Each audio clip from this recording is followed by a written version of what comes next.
Seja bem-vindo ao RTV Notícias. Depois de vários anos de cortes salariais, o Governo prepara-se para subir o rendimento de cerca de 300 técnicos superiores das finanças que vão passar para uma carreira especial aprovada há 15 dias. Sindicatos querem alargar a medida a outras carreiras. Os funcionários abrangidos pela medida são os técnicos responsáveis pela elaboração do Orçamento de Estado e da grande opção do plano, por exemplo. Especialistas em funções exigentes que são incompatíveis com uma carreira de regime geral no entendimento do Ministério das Finanças. E pelo menos esta é a ideia que consta de um documento enviado aos sindicatos, no qual o gabinete de Maria Luísa Albuquerque justifica a decisão de criar uma carreira especial para esses trabalhadores. O universo de funcionários abrangidos é de cerca de 300, que vão ganhar pelo menos mais 52 euros por mês. Para analisarmos esta notícia, tenho comigo Albino Almeida. Albino Almeida, muito boa tarde. Obrigado desde já pela sua presença. De facto, temos aqui aumentos para alguns funcionários públicos. O que é que pode trazer esta medida? Olha, em primeiro lugar, eu acho que o Governo tem má consciência. É a primeira coisa que me ocorre dizer, porque andou a falar de uma carreira única na função pública e agora cria uma carreirinha para alguns funcionários e, portanto, eu acho isso de facto muito mau. Acho que é má consciência do Governo, honestamente lhe digo, e, portanto, desse ponto de vista, quero salientar claramente esse aspecto. E isto porquê? Porque estamos na presença de aumentos de 1.000 euros para os juízes, anunciados, estamos agora na presença desta carreira e o que me parece é que estamos num estado que está a tornar-se complicado. Se estas medidas fossem apresentadas como preventivas, isto é, nós estamos há cerca de 2 meses em Gaia, mandamos ao Tribunal de Contas uma proposta de substituição das viaturas da Câmara, que já estão, portanto, a causar prejuízo económico à autarquia, que está em recuperação económica, como é público e sabido, e financeira, e ainda não temos uma resposta depois de várias perguntas. Ou seja, há uma falta de acompanhamento das funções públicas, de quem exerce funções públicas, gritante. Há quem cumpre a lei tem as decisões muito atrasadas em termos de utilidade económica, e eu gostava de saber, quando nós estamos perante a degradação do parque automóvel da Câmara, e que esta era a medida económica mais racional e mais inteligente, até porque íamos trocar por menos veículos e mais económicos do ponto de vista da manutenção e também do consumo, estamos à espera. E já estamos todos a começar a habituar-nos a esta coisa simpática. Quem estiver nos poderes públicos, provavelmente não enquanto está em funções, mas depois de estar em funções, vai habituar-se a conviver com a Polícia Judiciária, que vai fazer, a seguir ao veredicto do povo, a investigação sobre o que possa ou não ter sido feito mediante denúncias anónimas. E, portanto, eu gostava que este tipo de medidas fossem apresentadas ao país como medidas de auditoria e acompanhamento dos poderes públicos, porque eu quero dizer-lhe que muitas das coisas que são investigadas depois das pessoas deixarem o poder, já se ouvia falar delas quando estavam no poder. Onde é que está o problema? Temas. E, portanto, eu acho que isto é uma má consciência do Governo. É miserável, 52 euros, como falou aí, mas é um indicador da má consciência que o Governo tem que cumprir as decisões do Tribunal Constitucional, que se esquiva a cumpri-las e quer tentar encontrar umas carreirinhas para tentar fugir à questão essencial, que é repor os salários que cortou. Como não fez reforma nenhuma, ao repô-los vai outra vez caminhar para déficit, e este é seguramente um problema que haveremos de falar um dia deste. Ou seja, 2015, onde se fala num novo orçamento do Estado, temos aqui uma nova medida, uma medida que pode abrir um novo precedente. Abre um precedente e os sindicatos são muito experimentados nestas matérias e, portanto, percebem claramente, como aqui não há uma exposição de motivos suficientemente, porque nos podiam dizer, nós vamos, por exemplo, nós ouvimos dizer que em março todas as empresas vão ser vistoriadas em relação aos estoques que têm. Eu acho isto bem. Acho que, de facto, deve haver um acompanhamento, não é? Um Estado forte, não é um Estado que intervém diretamente, que decide nas empresas, ou que forma empresas nos quais decide, mas é um Estado que acompanha de forma exigente aquilo que são as próprias leis, que deviam ser menos, porque muitas vezes são contraditórias, mas, enfim, eu percebo que seja necessário criar mais 1.000 fiscais tributários. E saúdo a medida, no que isso significa de desviar as empresas de fazerem atos perante os quais depois até podem falir, por força de incumprirem, etc. Agora, percebe-se mal que na função pública, sem uma explicação cabal, nós vejamos os juízes a serem aumentados 1.000 euros a propósito, supostamente, o que é isto? É a reposição do subsídio de renda que os juízes tinham, ou seja, está-se a começar a repor algumas das regalias que se retiraram, mas agora por escolha seletiva do Governo. E, portanto, eu creio que os sindicatos estão a fazer bem o seu papel, que é o papel da universalidade. Portanto, se é uma carreira única, é uma carreira única para todos. Se há exceções que têm que ser concedidas em função da complexidade do trabalho, de haver trabalhos que não se compadecem com 8 horas, pois explique-se isso aos portugueses, explique-se porque é que é assim. Para nós percebemos que eu não percebo o que é um juiz não ter a exclusividade. Porque eu percebo que o médico pode ir trabalhar para uma clínica privada. Isso eu percebo. Agora, um juiz, haverá já tribunais privados onde o juiz possa fazer uma perninha, peço desculpa da expressão com todo respeito pelos juízes. Muito bem, e de facto estas são medidas que entram em vigor em 2015, o primeiro ano pós-Troika. Pois, eu de facto gostava de que um dia vocês pudessem perguntar a alguns destes jornalistas que dão vivas à Troika, que acham que o melhor que nos aconteceu foi a Troika. Estou-me a lembrar de um muito conhecido, vou citá-lo, que já o tenho interpelado diretamente em programas idênticos a este, que é o Camilo Lourenço. Mas outros que dizem o abençoado da Troika, ainda bem que vieram evitar que haja tentativas de eleitoralismo. Bem, se isto não é eleitoralismo, se isto não é cuidar de olhar para um ano que é iminente, um ano eleitoral, e eu, de facto, tenho algumas dúvidas que isto não seja muito parecido, embora em menor escala, com o que aconteceu em 2009. Tão criticado foi quando o Governo de 2009 deu 3% de aumento à função pública em geral, mas aí deu em geral. Aqui verificamos que são apenas algumas áreas e o Executivo justifica a medida com a dificuldade em recrutar trabalhadores para funções específicas. Eu disse atrás que, objetivamente, tendo uma carreira única, pode haver definição muito clara, porque há carreiras que nós conhecemos que têm dificuldades. O Governo, aliás, experimentou uma delas. Há dias na saúde. Experimentou isso mesmo. Bebeu da cicuta que está agora a tentar não beber na área da justiça. Ou seja, qual é o médico que aceita trabalhar por 720 euros, como foi dito, 24 horas, que é 30 euros à hora, porque as notícias também são dadas pelos amigos do Governo, de maneira a parecer uma enormidade. Lá em casa todos saberão fazer contas, pegam numa máquina de calcular 24 horas a 720 euros dá 30 euros à hora. Portanto, estamos a falar de um médico. Agora, é como me diziam vários médicos em Gaia, eu não quero comer caviar durante 15 dias, passa a expressão, e depois ir para a porta, para o asilo do terço, para o resto do ano. Ou seja, o Estado não quer ter esses médicos no Sistema Nacional de Saúde e arranjou uma maneira de lhes dar mais dinheiro para eles irem só lá fazer aquelas funções naquela altura do ano, ou quando haja epidemias. Porquê? Porque não tem o sistema organizado, quer poupar a todo o custo. São os cortes. Sabe como é que acabou por resolver? Ninguém lá foi. Ninguém quis ir. Sabe como é que o Estado resolveu? Pagou esse dinheiro aos médicos que estavam em férias, que tinham férias e outras regalias a gozar nesta altura do ano, prescindiram delas e receberam esse dinheiro. Mas já estavam nos hospitais esses médicos, porque ninguém quer, como dizia esse meu grande amigo e médico muito conhecido, ou seja, eu se fosse jovem médico também não queria andar a cabear um mês e meio, depois os outros 10 meses e meio do ano ir para a porta dos congregados pedir dinheiro, como o médico não tem lugar no serviço público de saúde. E quando vai para o serviço privado, é bom denunciá-lo aqui, quando vai para o serviço privado vai contratado por uma empresa de prestação de serviço, ou seja, entre o Estado e o médico há uma diferença que fica no bolso de uma entidade privada, que é uma empresa de cedência temporária de trabalhadores, nos quais já estão inscritos muitos médicos que não têm emprego no Serviço Nacional de Saúde. Portanto, eu acho, continuo a dizer que isto é uma má consciência do Governo. E este é precisamente um dos nossos temas seguintes, a questão da saúde e aquilo que se tem passado, a crise nas urgências. Albino Almeida, precisamente também no Centro Hospitalar de Gaia, as urgências estão, digamos assim, lotadas.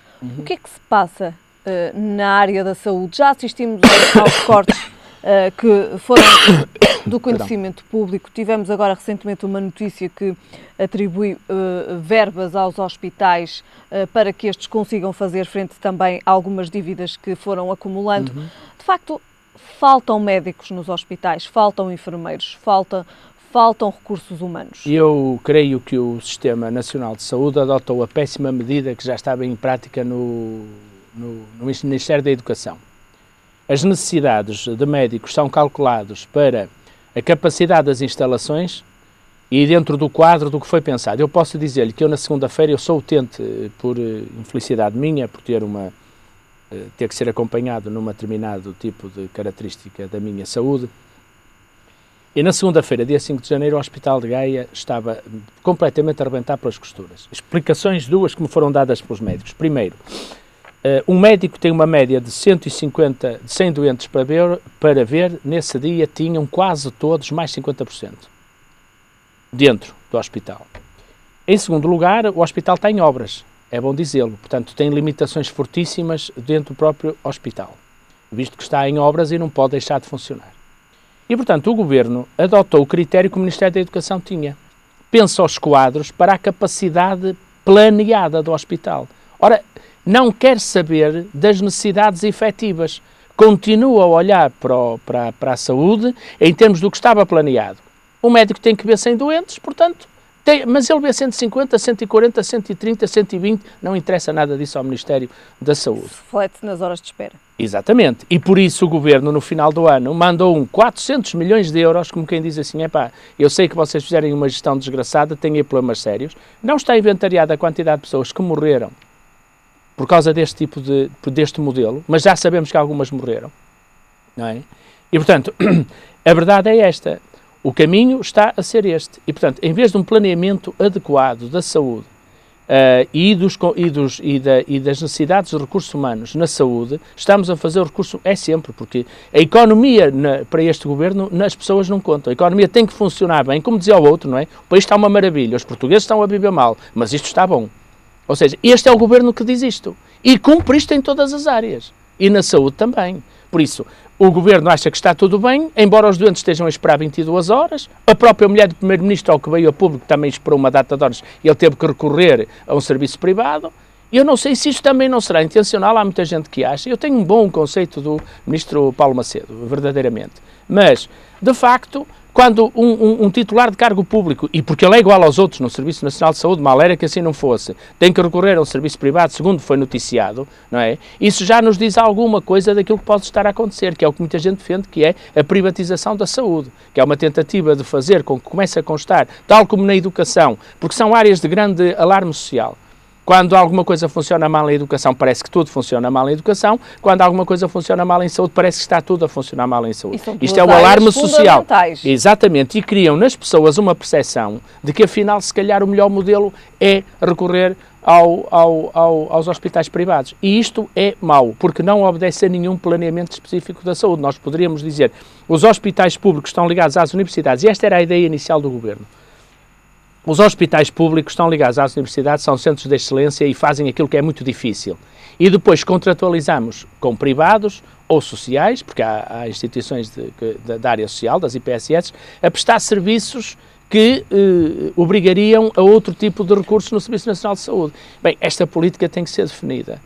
E estava definida no papel, mas na prática o que acontece depois é a gestão que o Governo fez desta realidade. Ou seja, uma realidade em que está tudo mal para os portugueses, mas a economia e as finanças estão bem, estamos bem.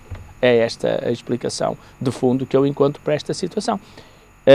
E, como lhe digo, os médicos, os funcionários públicos, são pessoas inteligentes que pensam. Um médico hoje no topo da carreira pode estar com pouco mais de 1.650 euros por mês, o que significa estar a vencer menos 20% do que ganhava em 1999 ainda com escudos. Esta questão da saúde em 2015, se já estamos a começar 2015 com todas estas questões que se levantam, esta crise nas urgências, que se tem verificado não só no Hospital de Gaia, mas em vários hospitais do país. Como é que lhe parece que 2015 será para o setor da saúde? Olha, até maio o Governo vai fazer tudo o que puder, na minha opinião, para procurar prevenir a primeira parte do ano, que é sempre a pior em termos de execução orçamental. Tenho a impressão que por termos eleições em outubro vai ser vai haver laxismo a partir de maio, junho. Vai ser feita a despesa, vai-se descontrolar isto tudo, porque depois as necessidades vão se acumular E como vamos ter eleições em outubro e provavelmente o governo em janeiro do próximo ano, iremos começar o próximo ano 2016 com duodécimos e apagar os erros todos que este 2015 possa ter, mas que não serão visíveis em 2015, lembro aqui.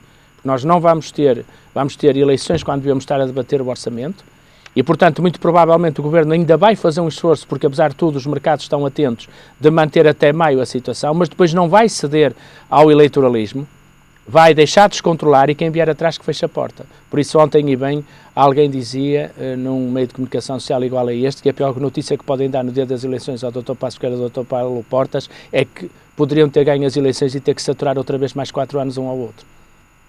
Essa é a questão da coligação. É a questão da coligação, que por isso mesmo, como não tem nada para apresentar aos portugueses, não é? Está a ver? A coligação, o que é que vai dizer aos portugueses? Que vai continuar este caminho? Que vamos continuar a ver pessoas a esperar 22 horas nos hospitais e escolas com pessoas colocadas em novembro? A Segurança Social cada vez mais a excluir jovens do abono de família e depois a dar-lhes a tigela da sopa. Vamos continuar com as cantinas sociais que representam o dobro da despesa que tínhamos com o rendimento social de inserção às famílias que agora recorrem à sopa porque deixaram de ter rendimento social de inserção. É isto que o Governo tem para dizer que vai continuar a fazer em nome de Portugal. É que os portugueses, para eles o nome de Portugal é muito importante do ponto de vista simbólico, mas do ponto de vista, para haver Portugal tem que haver pessoas. E as pessoas sentem que de caminho não podem existir. Vem aí um IMI.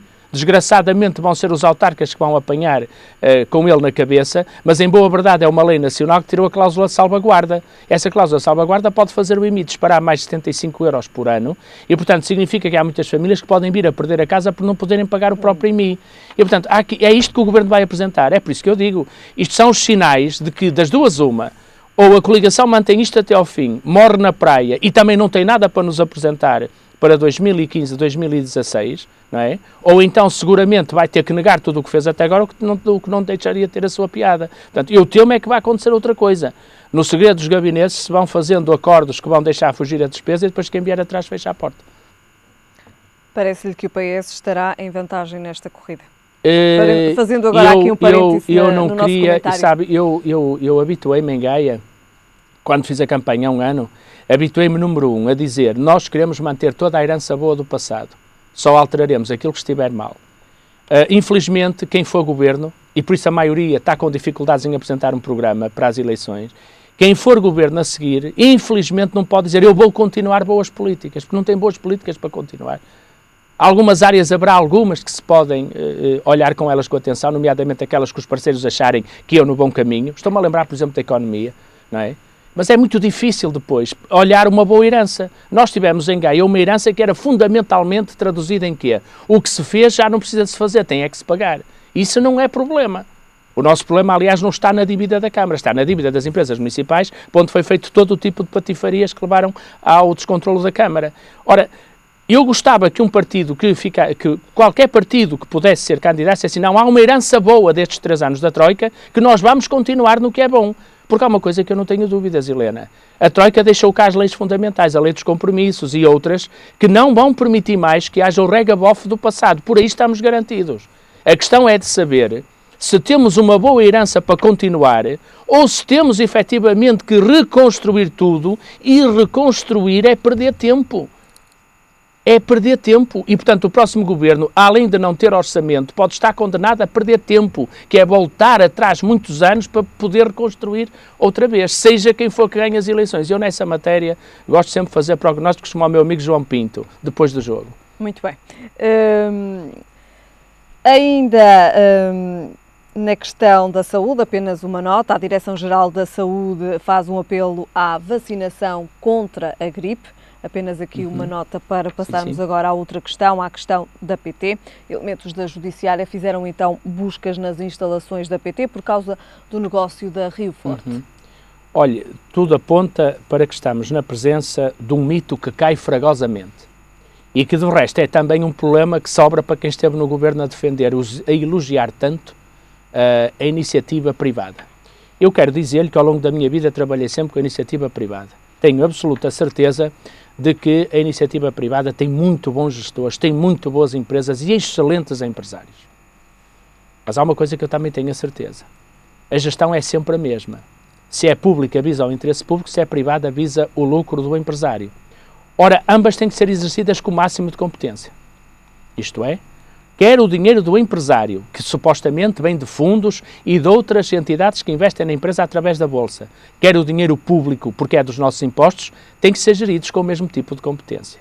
E, portanto, se um visa o lucro e, portanto, trabalha com mais risco, e outro visa o bem-estar público e trabalha com o risco da verificação eleitoral da satisfação do público, só há uma gestão. É a gestão de 3 aspectos fundamentais: dinheiro, recursos e meios técnicos que as empresas têm. O que aconteceu na Rio Forte, como noutras áreas da governação do país, foi aquilo que é o mito maior, de que só o que é privado é que funciona bem. E eu lembro que a PT foi privatizada, deu milhões naquele momento ao erário público, quando foi privatizada, mas neste momento os milhões que deu podem não chegar para pagar uma empresa que, de certeza absoluta, tivesse que passar, olhe, pelo ministro Pires de Lima, já até lhe faço este crédito, e dissesse, podemos investir na Rio Forte, tenho a certeza absoluta que se o Estado lá tivesse a Golden Share, tinha dito, não, vocês não vão fazer essa operação. Esta é que é a verdade dos factos. Não vale a pena elucubrar muito sobre isto. Dou este exemplo porque ele falou absolutamente nisto. Se o ministro Pires de Lima, se tivesse a Golden Share e se tivesse sido informado como devia, para avaliar, enquanto acionista de referência, uma operação desta natureza, por certo tê-la impedido. E, portanto, é negação do que ele próprio afirma. Nem toda a gestão privada é a que melhor se adequa, principalmente quando estamos a falar em áreas que são quase monopólios, como é o caso das tecnologias de informação e conhecimento. Suspeita-se de burla qualificada?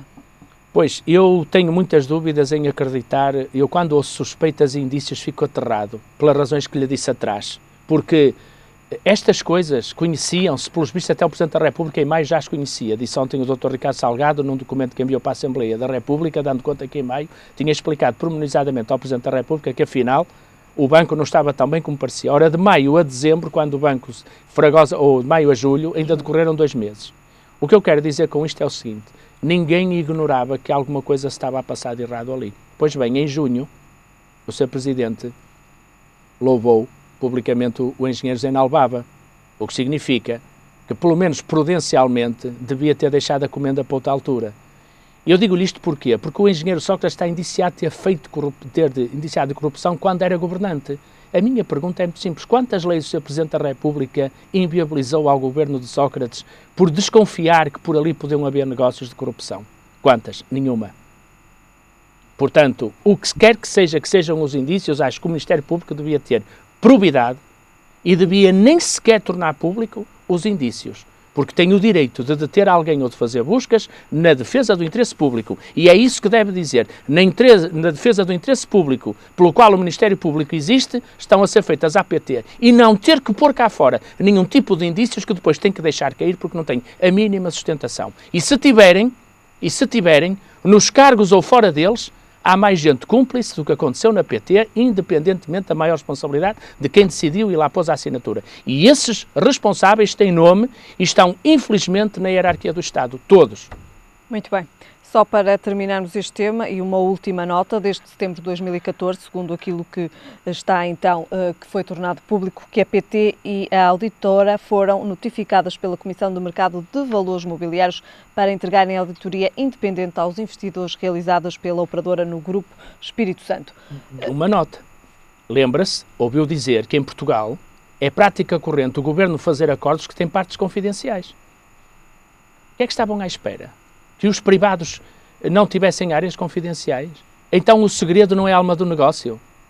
Então estão admirados que eles não entregassem um relatório interno, de um auditor interno, quando o próprio Estado assina contratos com cláusulas privadas, com cláusulas em segredo? Bem, isto é da maior hipocrisia que eu posso imaginar. O que é que se fez de iniciativa legislativa? Fala-se muito do enriquecimento ilícito. O que é que se fez de iniciativa legislativa para obrigar à prestação deste tipo de contas? O que é que se fez? Nada. Limita-se a usar isto em campanhas eleitorais. Quando o Dr. António Costa era secretário, candidato a secretário-geral do partido, lá veio para os jornais que ele, em devido tempo, tinha negado a entrega aos jornais de uma auditoria interna da Câmara. E ele recorreu e, em tribunal, acabou por perder e teve que fazer.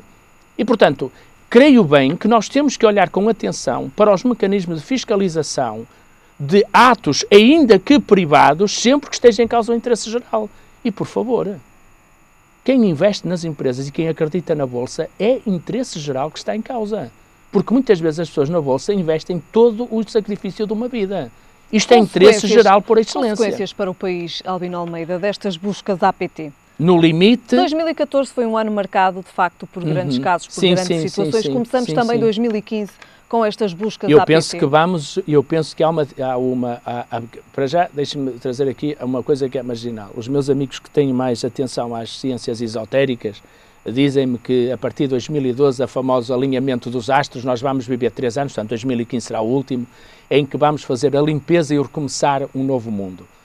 Esperemos que sejam limpezas, apesar de tudo, que não passem disto e que não tenham consequências como as de Paris hoje, com 11 mortos, ou aparentemente 11 mortos, e portanto sejam limpezas em que nós possamos mudar de paradigmas, também sem arranjar bodes expiatórios e assumindo todos a nossa cota de responsabilidade, porque eu acho que o que vai acontecer em Portugal vai ser assim: nós pagamos estes milhões todos ao estrangeiro e os culpados são meia dúzia de pessoas. E os outros todos que foram cúmplices dessas decisões vão ficar ilesos. Mas isso Portugal gosta muito de ter sempre alguém que pague pelos erros de todos.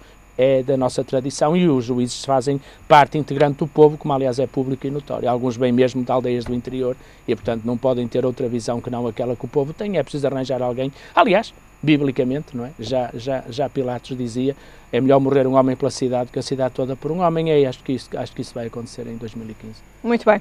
Albino Almeida, voltamos a ver-nos na próxima quarta-feira. O investimento imobiliário em Portugal cresceu 130%. As lojas de comércio de rua cresceram e a tendência deverá manter-se em 2015. O investimento em imobiliário comercial em Portugal terá atingido os 715 milhões de euros em 2014. Segundo os dados preliminares da consultora imobiliária JLL para o quarto trimestre de 2014, o volume estimado de investimento, que não inclui o segmento de habitação, registrou um crescimento de 130% face ao investimento concretizado em 2013 e equipara-se aos níveis registados em 2008 e 2010, quando atingiu 704 milhões e 760 milhões de euros, respectivamente. Nos mercados de ocupação, o ano também foi de acentuada retoma, com a JLL a estimar um crescimento da absorção de escritórios entre os 30% e os 40% e a entrada de um total de mais de 30 novas lojas nas principais zonas de comércio de rua em Lisboa. Para o responsável da JLL, 2005 terá tudo para dar sequência a este crescimento e poderá ser mesmo um ano recorde em termos de investimento, tendo em conta algumas operações de grande dimensão que estão a ser negociadas e que não foram concretizadas em 2014. O otimismo assenta nos preços competitivos, aliados a rentabilidades elevadas e às perspectivas de melhoria das condições económicas, que vão continuar a estar na base da aposta que os investidores fazem em Portugal. Entre os maiores negócios realizados ao longo do último ano está um portfólio de imóveis, maioritariamente de logística e retalho. O retalho foi, à semelhança do que é habitual no mercado português, a principal classe de investimento, com 58% do volume transacionado no ano, seguindo-se os escritórios com 26% e o imobiliário industrial e de logística com um peso de 15%. Os nomes escolhidos no ano passado foram semelhantes aos de 2013. Os dados são avançados pelo Instituto dos Registros e Notariado. João e Maria estão no topo da lista dos nomes escolhidos para os bebés nascidos em 2014. No caso das meninas, o top 3 manteve-se inalterado, com o nome Matilde em segundo lugar, registado 2.062 vezes, e Leonor em terceiro, com 1.859 bebés. Já nos rapazes, o segundo lugar foi para Rodrigo, mas os Martins não foram suficientes para manter o bronze e caíram para o quarto lugar, dando a vez aos Franciscos, um nome que, coincidência ou não, tem sido dado a cada vez mais crianças com o novo Papa. Entre os 25 nomes mais utilizados num ano em que a natalidade em Portugal parece ter estabilizado, contrariando a tendência verificada nos últimos 3 anos de abruptas quedas que trouxeram o declínio demográfico para o centro do debate político, é possível encontrar várias escolhas tradicionais portuguesas como Beatriz, Mariana, Margarida ou Madalena, lado a lado com opções como Luana, Bianca ou Íris. No caso dos bebés rapazes, os primeiros 25 lugares são ocupados por nomes como Santiago, Tomás, Afonso, Guilherme, Pedro, Salvador ou Vicente. O ano de 2014 foi também um ano em que as Carminhos se afirmaram definitivamente em relação às Carmos. O tradicional nome português só foi escolhido 18 vezes, contra as 107 da versão que era conhecida como diminutivo e que agora pode ser registada. O mesmo acontece com as 3 Rosários, mas que neste caso apenas encontram 6 Rosarinhos. Escolhas que mantêm a tradição. E ficamos agora com a previsão do estado do tempo para amanhã. Céu pouco nublado ou limpo, apresentando-se geralmente muito nublado no nordeste transmontano e na Beira Alta, e aumento temporariamente de nebulosidade por nuvens altas nas regiões norte e centro. Quanto a temperaturas, o Porto espera uma mínima de 5 graus e uma máxima de 14. Em Lisboa a mínima será de 6 graus e a máxima de 14. E em Faro a mínima será de 6 graus e a máxima de 17. É tudo por agora, a informação está de regresso mais logo. Até lá, fique bem.